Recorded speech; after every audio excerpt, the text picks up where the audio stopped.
అంటే ఇవాళ రేవంత్ రెడ్డి ప్రభుత్వం వచ్చినాక ఏం గలీజ్ దంద పెట్టిండు? హైడ్రా హైడ్రా ఏమి హైడ్రా? హైడ్రా ఏమిటిది అంటే ఒకటే ఒక దందా, అది పెద్దవాళ్ళని డబ్బులు భయపెట్టి డబ్బులు వసూలు చేసే దందా. మీరు చూడుర్రి, గరీబ్ గాళ్ళ ఇండ్ల మీద పడతారు, ఇల్లుగులో కొడతారు.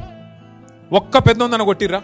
ఇప్పుడు ఈ మూసీలకి ఏంటో కాదు, మీ నియోజకవర్గంలోనే మూసీలా అడ్డంగా కడుతురు, మూసికి అడ్డంగా. వాడిని ఎవడన్నా కొడతాడా? ఆయన దగ్గర పోదు హైడ్రా. వెనకడికో సినిమా ఉండగా పవన్ కళ్యాణ్, అత్తారింటికి దారేదని. హైడ్రాకు ఇవన్నిటికి దారిలు దొరకలేవు. ఏది ఈ బడా బడా సేట్లు కడుతున్న వాటికి దారి దొరకది.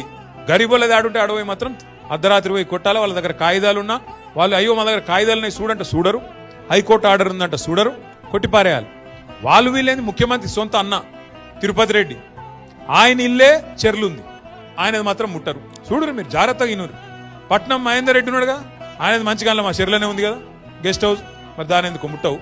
మీ దానిలో ఉంది కదా కొత్త వాళ్ళు కూడా, మంచి చెర్ల మధ్యలో కట్టిండు, దాన్ని ఎవరు ముట్టరు? పొంగులేటి శ్రీనివాసరెడ్డిది ఎక్కడ చెర్ల కాకపోతే ఉన్నదా?